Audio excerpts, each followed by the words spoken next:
like many of you, I grew up in suburbia. And as I got older, I looked around and I wondered, can't we do this better? What would it take to have greener, more livable, more equitable, and sustainable cities and towns? What I will refer to in this talk as Ecocities. I looked around and it seemed to me that people were spending a lot of time in traffic, on congested roads that weren't bicycle or pedestrian friendly. I saw pollution, excessive resource consumption. I saw rich and poor living in very different places with very different opportunities available to them. And I saw a lot of people that just weren't very happy. My family had neighbors who worked too much and rarely saw their families. We had neighbors that drank too much. We had families around us that were what we would now call dysfunctional.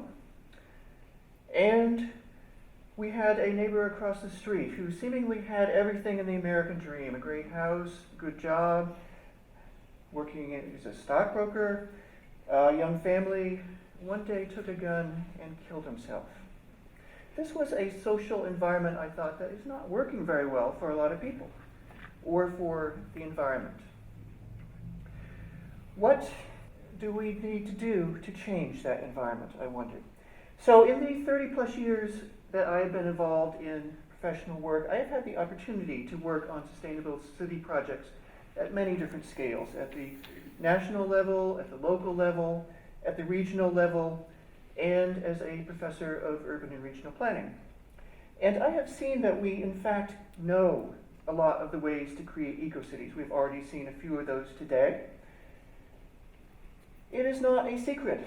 We know a great deal, for example, about how to green cities, about how to restore habitat, wetland, shorelines, how to create integrated park systems, how to build green roofs and even green walls, and, as in this example from Arcata, California, how to take a municipality's sewage treatment plant and make it into a combination wildlife refuge and public park.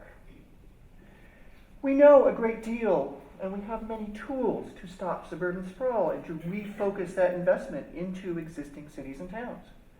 As in this example of Frankfurt, Germany, which has a very sharp urban growth boundary around the urban area and has preserved farmland on the outside. We are not so good at doing this in the US and in California.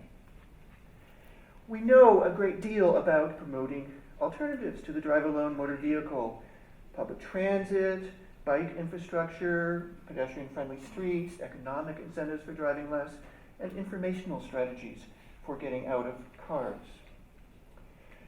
We even know how to build communities that are not just energy conserving, but that are zero net energy, as in West Village, a new neighborhood in Davis, California.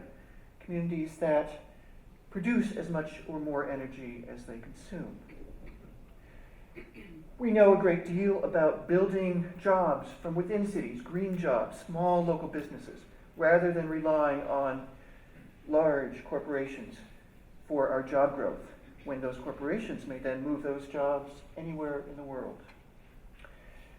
We, in the last decade, have started to think a great deal more about sustainable food systems, about linking urban dwellers with local farmers, organic farmers, about really grounding urban society in urban agriculture. We have learned to respect public spaces and to recreate new ones, civic living rooms that bring people together, as in this example of Pioneer Square in Portland, which used to be a 3-story parking garage. And last but certainly not least, we know a great deal about promoting social equity. We have many new nonprofits that are building affordable housing. We have cities that are adopting living wage ordinances. And even in examples such as Minneapolis-St. Paul, we have metropolitan regions that are doing tax-based sharing to even out disparities between communities. Sacramento is actually considered that as well. So we have many good things going on. It's been very exciting in many ways, but many of these things are still niche. Even TED is still a bit of a niche. How do we expand these? How do we make these mainstream? And overall, we still do not have eco-cities. In fact, we are going backwards, arguably in a few dimensions, greenhouse gas emissions, and maybe social equity. Many people would argue that we need better technology. And technology certainly has its purposes and its points. But I would argue that we don't want to put all our emphasis there. We've had pretty good technology for a long time. I used to own one of these, a 1975 Honda Civic. Great mid-1970s engineering. This car got 40 miles per gallon for me on many trips. Did the motor vehicle industry learn from that example and build entire fleets of vehicles that got 40 miles per gallon in the 1980s, 90s, or 2000s? No. I and my neighbors live in houses in the Village Homes neighborhood of Davis that were also built in the mid-1970s, according to something called passive solar design. They are facing south.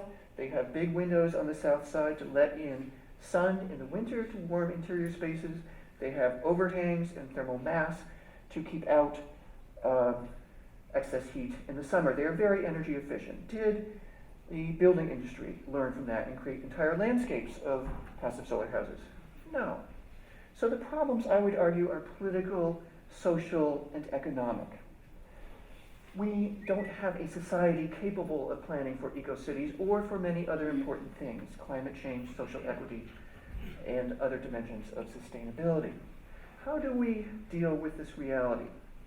I suggest a couple starting points, one of which is to, first of all, admit that things are not working. We do not have a functional democracy in this country in terms of dealing with the issues that really matter in the future.